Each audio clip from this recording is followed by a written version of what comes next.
রাজ্যপাল মালদা গিয়েছেন, সেখানে বৈষ্ণবনগরে যারা ঘরছাড়ারা রয়েছেন তারা ক্ষুব্ধ, তাদের ব্যবস্থা নিয়ে তারা ক্ষুব্ধ এবং রাজ্যপালের সঙ্গে তারা যে তাদের ক্ষোভের কথা জানাতে চেয়েছিলেন সেটা সংবাদ মাধ্যমের উপস্থিতিতে হোক সেটাও তারা চেয়েছিলেন, কিন্তু সংবাদ মাধ্যমকে ঢুকতে বাধা দেওয়া হয়েছে, কোনোভাবেই যাতে সেটা ক্যামেরাবন্দি না হয় সেই রকমভাবে বাধা দেওয়া হয়েছে এবং তারপরে গ্রামবাসীরা খুব এখনো পর্যন্ত সে খুব চলছে।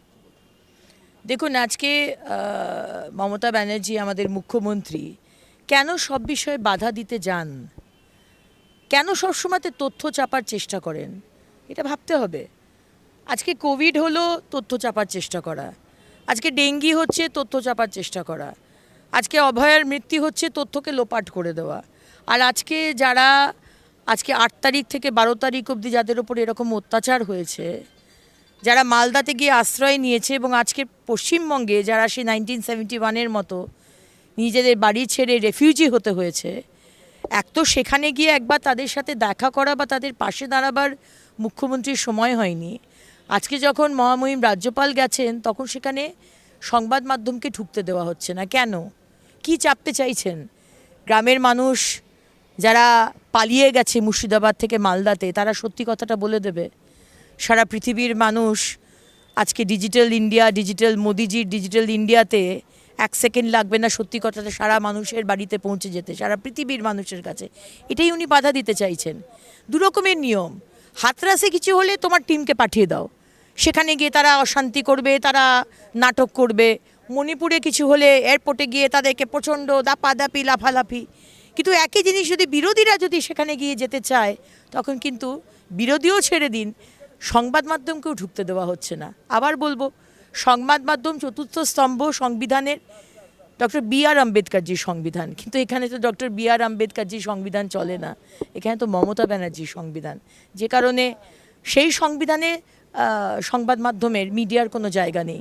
সেই জন্যেই তথ্য লোপাট করার চেষ্টা করা, তথ্য যাতে বাইরে না আসে। এক্স্যাক্টলি 8 তারিখ, 9 তারিখ, 10 তারিখ, 11 তারিখ, 12 তারিখ কী হয়েছিল সেগুলো তো গ্রামের মানুষ বলে দেবে না, সেই কারণেই। ঘরছাড়াদের অভিযোগ যে তাদেরকে বাধা দেওয়া হচ্ছে, পুলিশ বাধা দিচ্ছে যেতে কাছে যেতে, রাজ্যপালের কাছে। বাধা তো দেবেই, কারণ পুলিশ তো হচ্ছে মানে নিজেদের অস্তিত্ব তারা হারিয়েছে।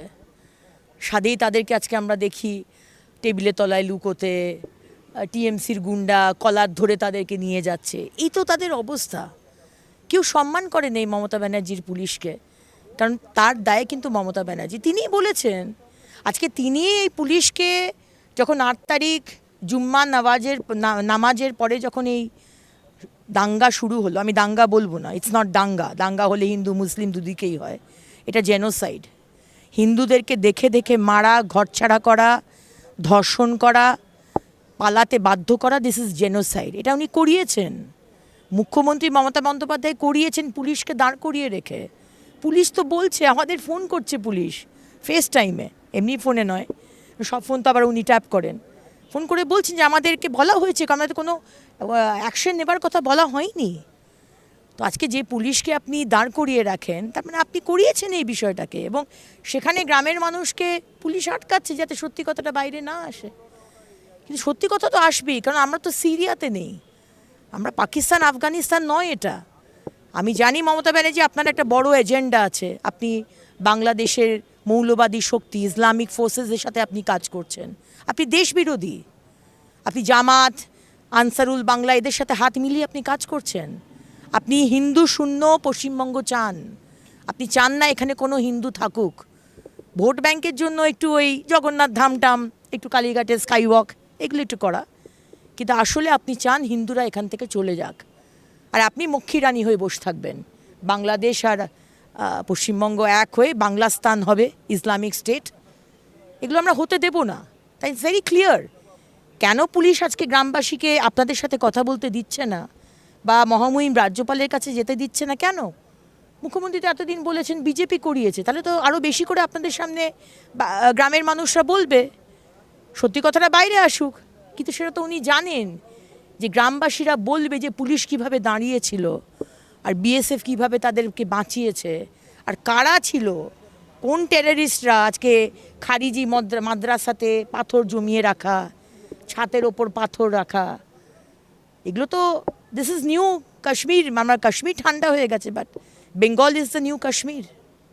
দিদি, ব্রাত্য বসু সুকান্ত মজুমদারকে কটাক্ষ করেছেন নাদুস নুদুস গোবর গণেশ বলে, কিভাবে বলবেন এই ভাষা? এখন বিষয় হচ্ছে যে ব্রাত্যবাবু একজন শিক্ষিত মানুষ আমি জানতাম, কিন্তু তাদের দলে যে রকমের সংস্কৃতি চলে, মহামহিম রাষ্ট্রপতিকে যারা তার রূপ নিয়ে কটাক্ষ করে, মমতা ব্যানার্জি যেখানে প্রধানমন্ত্রী এবং স্বরাষ্ট্রমন্ত্রীকে তাদের চেহারা বা তাদের ব্যঙ্গ করে বলে, সেখানে ব্রাত্যবাবু ইস্যুতে তো মানে উত্তর দিতে পারছেন না, তাই আজকে ব্যক্তিগত আক্রমণে চলে আসছেন, যে চেহারা দিক থেকে অ্যাটাক করছেন। উত্তরটা দিন ব্রাত্যবাবু, যে আপনি এবং আপনার মুখ্যমন্ত্রী বললেন কারুর চাকরি যাবে না, কিন্তু তারপরে আদালতে আপনাদের আইনজীবীরা তারা গিয়ে বলছে 31শে মের মধ্যে বিজ্ঞপ্তি বেরোবে আর 31শে ডিসেম্বরের মধ্যে পরীক্ষা হবে। এই দুমুখো সাপের মতো কথা বলছেন কেন? বাংলার মানুষকে একটা কথা বলছেন, তোমাদের কারুর চাকরি যাবে না, আর আদালতে গিয়ে সম্পূর্ণ মিনি বেড়াল, কোনো কথার উত্তর নেই, একেবারে যেটা আদালত বলছে সেই কথাগুলোই বলছেন। সুতরাং আপনাদের যে আসল যে ভেতরকার যে মুখোশের আড়ালে যে ব্যক্তি বা যে মানে আপনারা যে নাটক করে এসেছেন, সেটা এক্সপোজড হয়ে গেছে, বাংলার মানুষ বুঝে গেছে। এখন আপনি ব্যক্তিগত আক্রমণ করুন আর যাই করুন, আমরা জানি যে আপনার কাছে কোনো উত্তর নেই।